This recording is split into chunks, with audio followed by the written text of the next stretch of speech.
Estas férias leve o observador no bolso. Na praia, no campo ou entre viagens, acompanhe toda a atualidade sem limites. Assine com 40€ de desconto e habilite-se a ganhar uma estadia de 2 noites num dos hotéis boutique da Small Portuguese Hotels. Este verão, desligue da rotina, não da informação. Assine em observador.pt.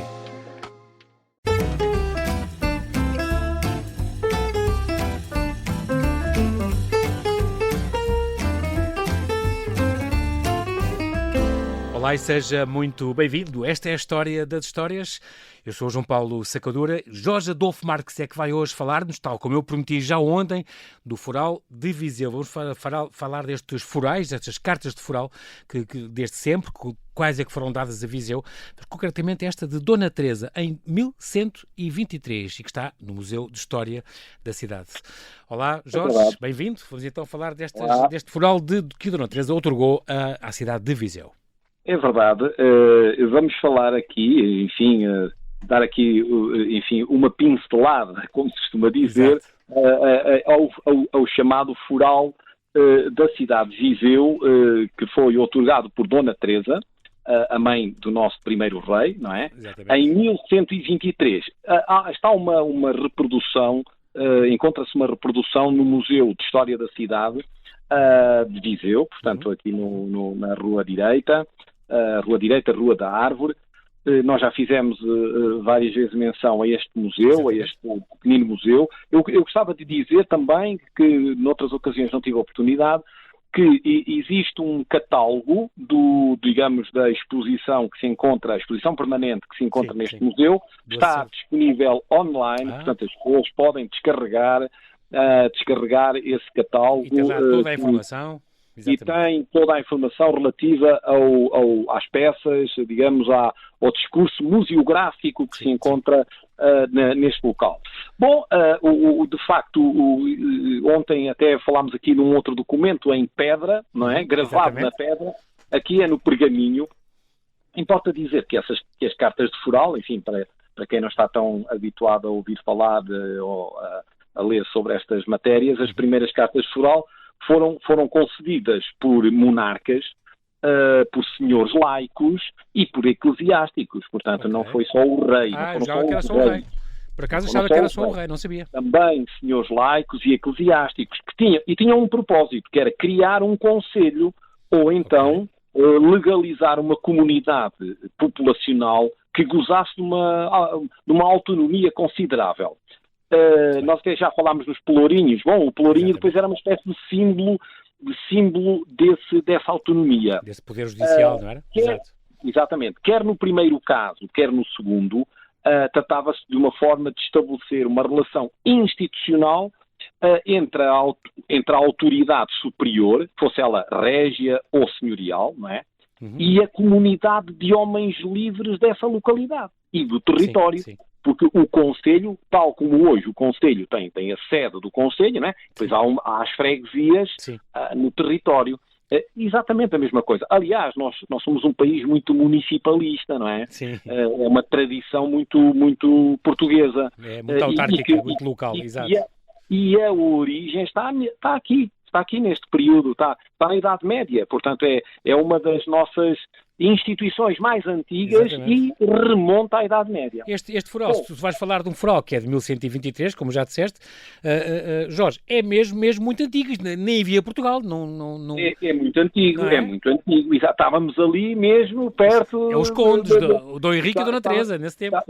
Estávamos ali muito perto, precisamente, de São Mamede. Exatamente, da Batalha de São Mamede. E depois toda a evolução que ocorreu. Curioso, então não sabia. Fala lá, então, deste foral. Ora, então, o que eu posso dizer é que, de facto, este primeiro foral foi concedido pela Dona Teresa e é uma coisa muito importante, é que ele foi concedido e frisa muito no texto a importância que os cavaleiros vilãos tinham no Conselho. Portanto, ela dá grandes privilégios aos cavaleiros vilãos, que era uma espécie de aristocracia local, aristocracia municipal, que ficavam, por exemplo, isentos de tributos, pelo seu reconhecimento pelo seu papel militar relevante. Era uma espécie de milícia local, que é sempre muito protegida em todos os forais que são atribuídos às populações nesta altura, digamos, neste período da Reconquista. Porquê? Porque era uma espécie de exército local, um exército que não tinha as características dos nossos exércitos atuais, que são exércitos permanentes, não é? Pagos, com um soldo, etc. Na altura havia uma mobilização. Os conselhos ficavam obrigados, na Carta de Foral ficava lá estabelecido, eles terem que se mobilizar para acompanhar a hoste do rei ou do senhor na guerra ou em campanhas militares de outro tipo. Portanto, e os cavaleiros vilãos, pelo facto de serem cavaleiros, pelo facto de terem cavalo, aqui e o cavalo era como hoje os tanques numa batalha, não é? Portanto, eram o seu meio de transporte? Não era só o transporte, era a capacidade militar e de grande força que estes animais têm e tinham no combate. Para além dos cavaleiros vilãos, digamos que havia os peões, que era, digamos, mais a população em geral, não eram esta aristocracia local, digamos ali, eu coloco aristocracia, entre aspas, era esta população, estes que tinham mais capacidade financeira. E neste fural há um aspecto muito interessante, é que em caso de morte do cavalo, a isenção aos cavaleiros vilãos mantinha-se durante um ano até a aquisição de outra montada. Incrível. Ou seja, o cavaleiro tinha um ano para comprar outro animal para a guerra. Isto é, mas continuava isento de pagar impostos. Pois. O fural também determinava uma outra coisa interessante, é que na velhice ou na viuvez, a mulher do cavaleiro e os seus órfãos, no caso de os haver, ficavam também isentos de tributo. Portanto, há aqui uma proteção muito importante aos cavaleiros vilãos. É tão importante. Então, mas nós associamos o vilão a uma pessoa má, mas então neste caso não. Os cavaleiros vilãos eram um grupo social importante. Daquele território. Quer o fural depois deste de Dona Teresa, quer o fural de Dom Afonso Henriques. Do filho? Quer as confirmações do Dom Sancho I, do Afonso II, mantiveram essas isenções sobre a cavalaria vilã. Curioso. Porque eles, neste contexto histórico, eles tinham um papel fundamental nestas terras que estavam, digamos, na linha da frente do combate contra o infiel, digamos assim, porque o infiel, na perspectiva dos cristãos, para os muçulmanos, e claro, também o infiel, na perspectiva dos muçulmanos, para os cristãos. Isto jogava assim dos dois lados.